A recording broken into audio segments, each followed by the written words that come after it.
Hi, this is Kevin with Granturgismo again, and today I'm going to show you how to install a set of DPS-200s. We've done this before, but there's been some minor design changes in the last year and a half. We haven't changed anything probably, like I said, in about a year and a half. So we've gotten rid of the return spring from the old video, and we moved the screw out just a little bit further to get rid of any random double shifting on old wheels that have weak return springs on the buttons. So we just really haven't had any kind of issues with that since we made this change, so I wanted to make a new video to show you what the real part looks like now today. Here's what you'll get when you order a set of DPS-200s. You open your package, you'll have a wipe, you'll have your two wear strips that go on the wheel, and two paddles with adhesives already adhered to them ready for installation. So the first thing we're going to do is we're going to take and we're going to grab our wipe and we're going to clean the wheel really well. We're going to get rid of any finger oils that you might have gotten on the wheel using it in the past before we try to install.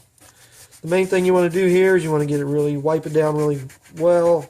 You got plenty of time, and you can get rid of any oils, and room temperature is a good temperature to do this. Don't try to do this when it's really cold, because the plastic wear strips get a little stiff at that point and don't want to bend around the corner of the button. So I'll show you here in a second how to do that. Make sure that once you're done with your alcohol, that you give it a little time to evaporate and dry. It doesn't take long. And take your wear strip, and we'll take the backing off of it.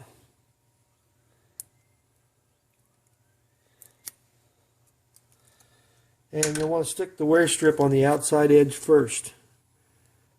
Stick it down about that far, not down inside the wheel, but get down the side of the button, because that's where our actuator screw is actually going to run.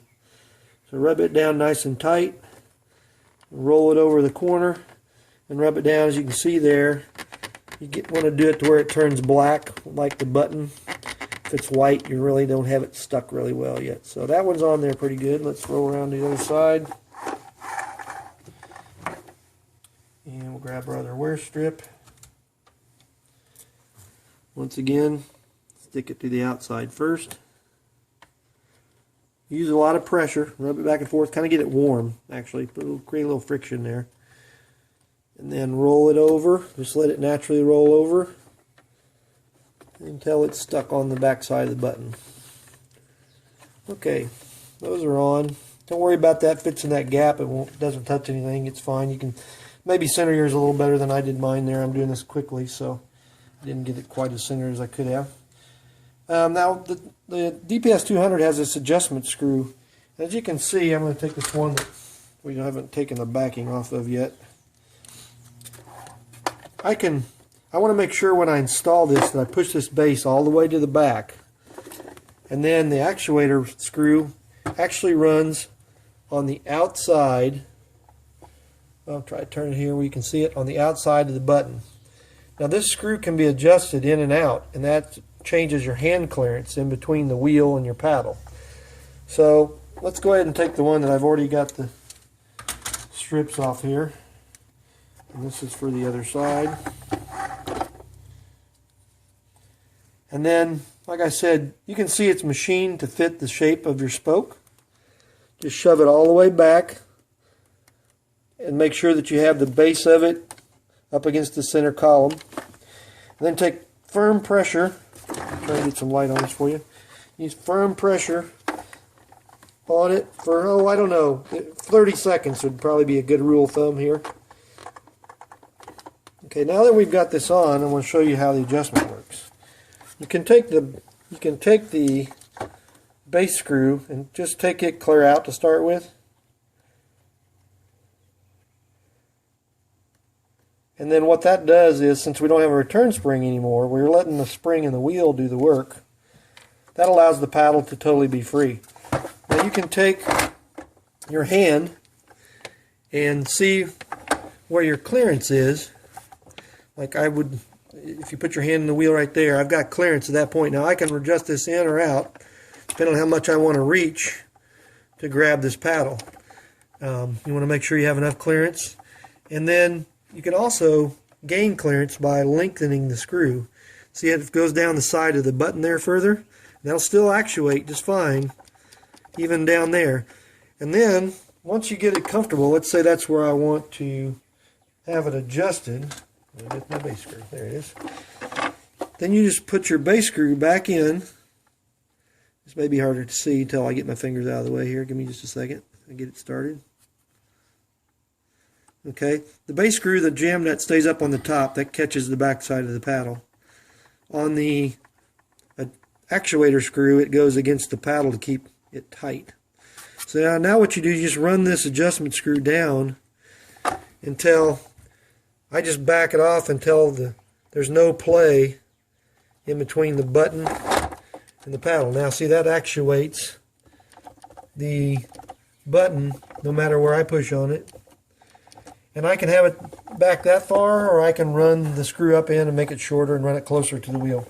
I personally run them really close and just basically hang on to the back. I never put my fingers in here, but a lot of you rally guys and stuff will want to do that. So basically, don't worry about it going down the outside of the button. It'll still actuate the button just fine at that point. And the main thing is make sure you're back against the column in the center. And then make sure your jam nut's tight so it doesn't adjust on you as you're racing. So then all you have to do for the other side is repeat what you did on the first side. And actually, since I'm not going to try to adjust finger clearance here, I'll just adhere this one and show you. I'll tell you, when we send them to you standard, I have very few people that make adjustments afterwards, very little adjustment. We try to send them in a position that's comfortable for most people right off the bat. Take your backing off of your adhesive, which I didn't show you the first time. I had that other one ready to go. And just take an X-Acto knife or something sharp to get under the edge. And once again, push it back to the center of the column before you stick it down.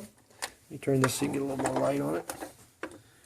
Push it all the way to the back and straight down, and then use firm pressure.